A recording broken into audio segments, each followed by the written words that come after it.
Yo, lizard dude.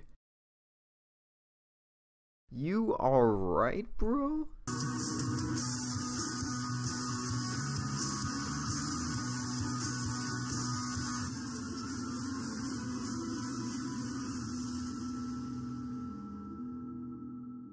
What up, everybody?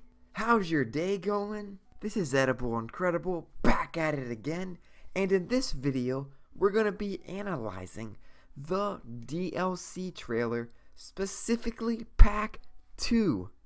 But first, let's quickly go over what Pack 1 entails, just in case you haven't heard yet.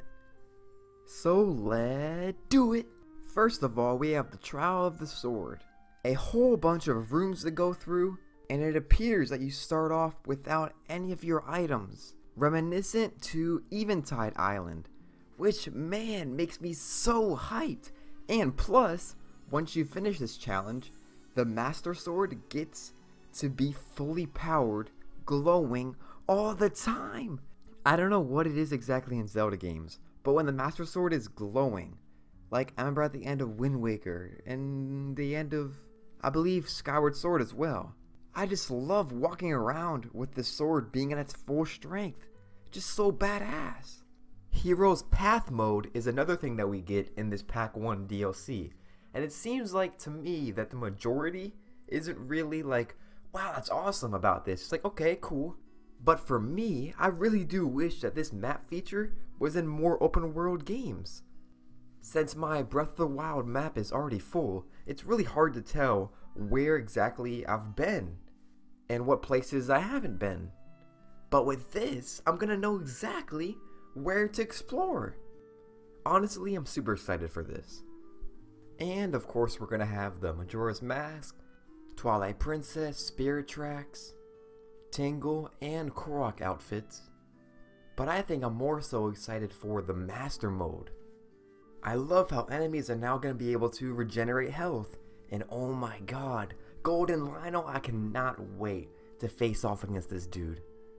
Alright my homies, now it's time to analyze DLC Pack 2, the Champions Ballad. So right off the bat, I've noticed something, and that something is, check out Divine Beast Vah Ruta. So you see how she is pointing her laser beam at Hyrule Castle, like normal, like you've already went through the dungeon, right? But something's really interesting is there is no other divine beast in Hyrule that is also pointing their laser towards Hyrule Castle.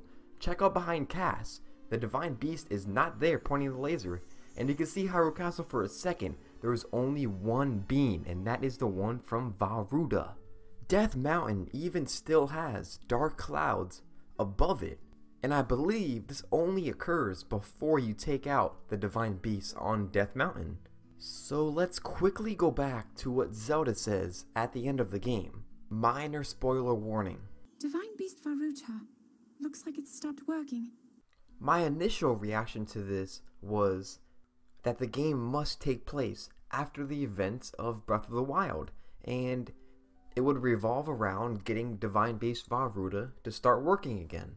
Even when I saw a DLC Pack 2 trailer for the first, second, third time even, I even thought this still would be the case. Because it's the only Divine Beast that's pointing a laser at Calamity Ganon. Even in this scene with Link and Zelda after the game, none of the Divine Beasts are pointing the laser at Hyrule Castle. But they are all freed. They are not wandering around. But in the Champions Ballad trailer, Vah Ruta is pointing the laser, but the other ones are not freed, because look, on Death Mountain, you do not see the Divine Beast on the tippy top. He must be crawling about.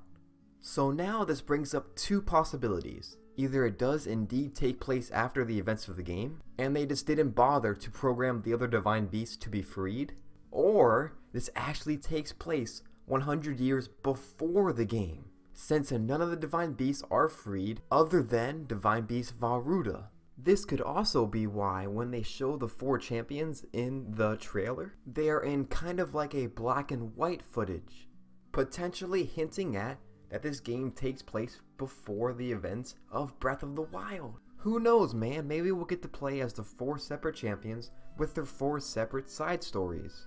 Or maybe we'll just play as Link and fight alongside these 4 champions in their side stories.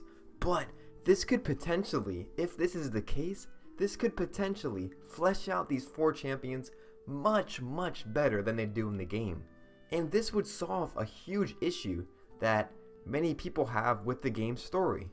If the 4 champions get their character personalities fleshed out a lot more, that would just be so awesome. So what do you guys think? Will the DLC take place 100 years before the game or after the events of the game ends? Let me know down below. Oh hey lizard dude, you're looking hungry. How about an edible? No? Lizard dude, you're a son of a... Peace!